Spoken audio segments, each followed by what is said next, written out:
Hello, this is Simple Life Philosophy, and I'm your host, Ed Raby. This is the channel where I document my search for a simple philosophy of life that is both easy to understand and be easy to execute. A philosophy of life that leads to both success and progress in one's life. Today, I want to talk about the more practical rubber meets the road, where philosophy meets real life. And for me, it's all about routine. Now, part of this has always been my need, I guess, for routine. The more I talk about, say, my autistic side, that seems to make a lot of sense. Autistic people need routine. They don't like change. And so routine allows them to make progress while at the same time kind of maintaining um, their nervous system's stability. A lot of people, asked this question. I was talking to my therapist Wednesday. I said, "Is this a good analogy?" And she said, "Yes." It's like you can rationally, as an autistic person, say, "I can do this." You can set your goals. Your uh, everything can line up. You can have it all up here in your mind. You can have this thing, but your nervous system being wired a little bit differently will sometimes get overloaded and short circuit, regardless of what's going on up here. And so it means that you have something in your body, really, your nervous system, your spinal cord, your mind, that because it's wired differently, it takes stress and understands stress a little bit differently. In fact, autistic people tend to be a little bit more highly sensitive to stress. And so, what that means is you have to be a person who manages stress really well. And in order to do that, a lot of autistic people and a lot of people that don't like stress in general, who aren't necessarily autistic, also use routines. Routines and systems, okay, I talk about systems. System is like within the routine, you'll have like make a meal and, make a meal. Well, the routine of the make the meal might be part of the routine, but the system is okay, get the ingredients out, mix all the stuff, cook, serve, clean up. Okay, that's a system. Okay, that just you just do a sort of mini routine within the routine. And some systems are like, you have your like a recycling system. Okay, you got your bottles, you got your paper, you got your whatever, and then you just throw stuff in there, and when something gets full, you deal with it. That's a system. A routine is something you do repeatedly over and over. And as the title suggested to you guys, my routines are a constant work in progress. And that is because I'm always trying to refine them, make them better. There's new things I want to add in. And being a person who doesn't like change, the best way that I can add something new, the thing that's comfortable for adding something new, is usually some sort of way of putting it into my routine. And usually the best way to do that is piggyback it on something else or connect it with something else. One of the greater books recently that has come out that I recommend is Atomic Habit by James Clear. I think for me, when I read the book and I started implementing some of the stuff, it, you always have these goals and you always have these desires that you want to do. How do I get the habits to get there? And it also talks a lot about patience, really, in a sense, because he talks about how habits are just slow and incremental, and then all of a sudden, bang, you get the big time result. And I've kind of gone into, for instance, this YouTube channel with that in mind.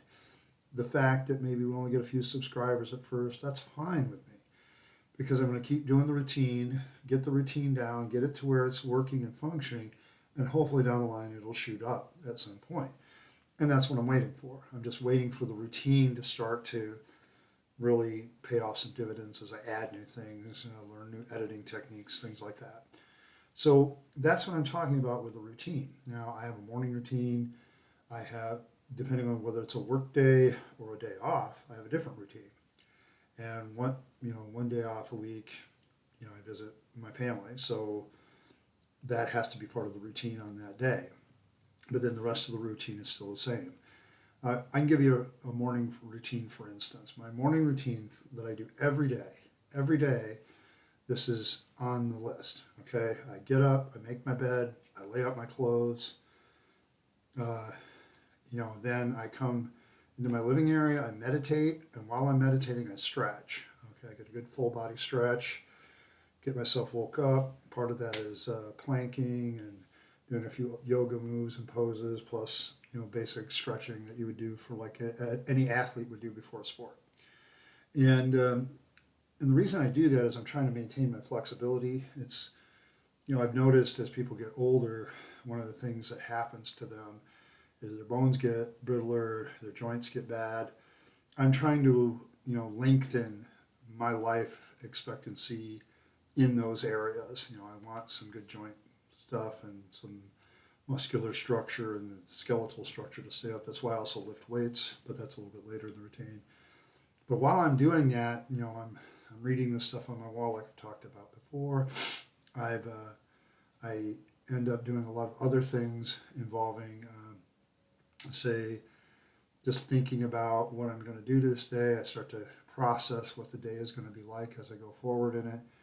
And it really becomes a moment where I get clarity. I move from being asleep to getting clarity and to moving forward with that. Okay, after that, I immediately go into the hygiene routine. I shower, I shave, brush my teeth, lotion up, and then I get dressed. And that is every day in the morning. Roughly, that can take up to 45 minutes, okay, depending on, how I usually half hour to 45 minutes. Depends on the stretch, because I don't really have a time limit on the meditation and stretch, but it very rarely goes over 20-25 minutes. I take my time with it. I count to 10 for every stretch move, so sometimes it can take a little bit longer. So that combined with a few other things allows me, just to move forward with the rest of it, whether it's a work day or not a work day. And those two routines are different before I leave for work, or if I'm not leaving for work, I've got a whole bunch of other things that I kind of add in there. I'll work on my novel. I'll do some other writing every morning. I'm trying to get, and this is where the evolution comes in, because the real problem, of course, with routines is when they don't quite work out. What do you do next? And I think another thing I learned from James Clear is there is a large something to do is, let's say you don't hit certain things on your routine in that day. Then to me, he's absolutely right. You need to make sure the next day you get on that horse and you ride it. Okay. The real deadly thing for routines, okay, and why they continue to be a work in progress for me, and I have to get the motivation up to go and do them, usually it comes down to, hey, I missed more than one day. But as long as I keep it down to one day, I only miss one day, and then I get right back on it the next day, it works out fine. That usually is the best way to go. And so it becomes a lot of fun then when you start to see progress. One of the things that I'm trying to get back to is, getting back into the gym, getting to what I call pre-COVID health, because right before COVID broke out, I stepped on the scales, I think early March, right before COVID hit and the whole nonsense that came along with it for all of us. And I was 262, which is the lowest I had been probably since college. It had been a long time since I'd not weighed that, hadn't weighed over 280. I'm a big dude. I'm 6'4". I hang at 275, 280 when I'm in shape. But I was really hitting the weights. I was watching my diet. I was walking a lot. And I just felt really good. And my nervous system felt really good. And so I know that works for me and keeps me balanced. So I want a routine that gets that, but I also want a routine that keeps the YouTube stuff in, because I value this. I'm hoping someday it'll be like, a supplemental source of income. I'm trying to add a few other things in because I feel like a Gen X man should be a little bit of a Renaissance man, and there's a few subjects that I'm interested in that I want to play around with, some tech I want to play around with. And I want to make sure, though, that I get all the things done that keep me balanced so I can do those things. Because right now what's happening is I'll get to a certain point in the routine in the day, or I skip stuff and I don't do the maintenance, and then I crash. My nervous system just kind of crashes, and it goes, "Oh, we can't do this anymore. We're not going to do this anymore."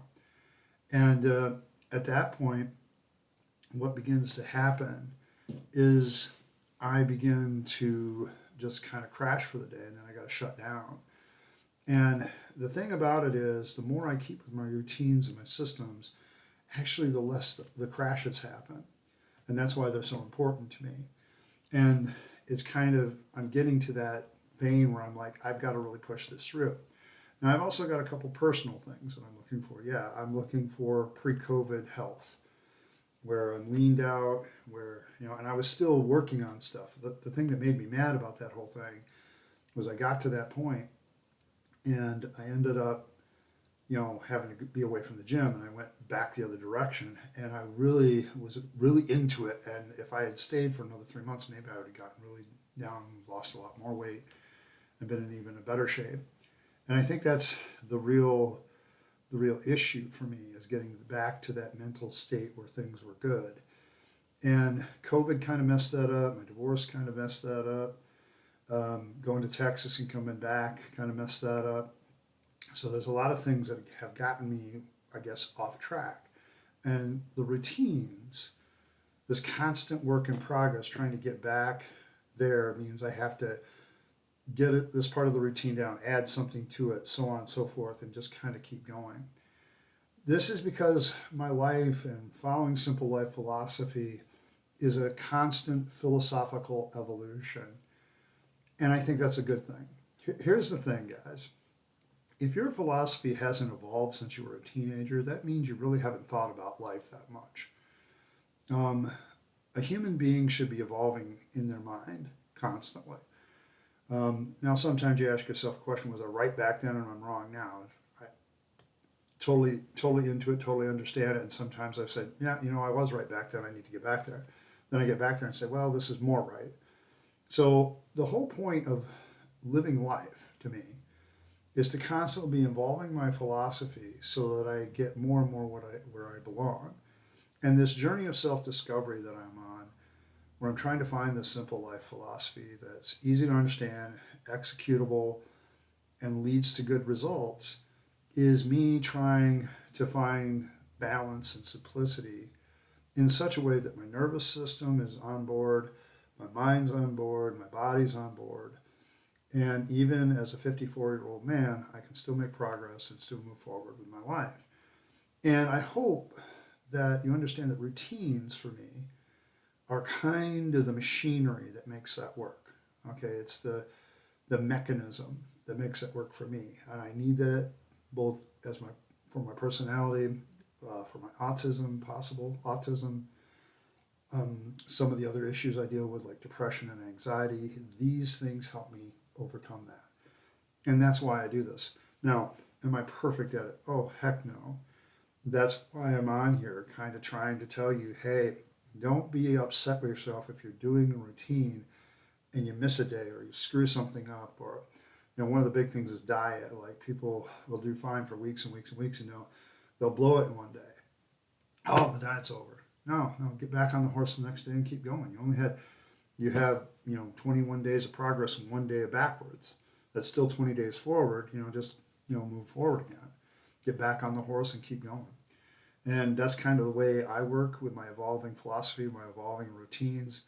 And I have to say, I just want to encourage everybody out. If you're struggling, recognize that part of getting there is the struggle. Part of achieving what you want to achieve is the struggle. The struggle is what's going to make you better. And you're going to learn a lot, and you're going to be better for it. Well, that's all I had to say today. I want to thank you for stopping by. Make sure you like, share, subscribe, comment. Hit your notification bell. Do all the things. Do all the YouTube things. Help me out. I truly appreciate everybody who has subscribed to the channel so far. I appreciate every single one of you. I just want to say a big thank you. And so, this has been Simple Life Philosophy. I've been your host, Ed Raby, and just wishing you all the luck in your own routines. And I wish you a great day.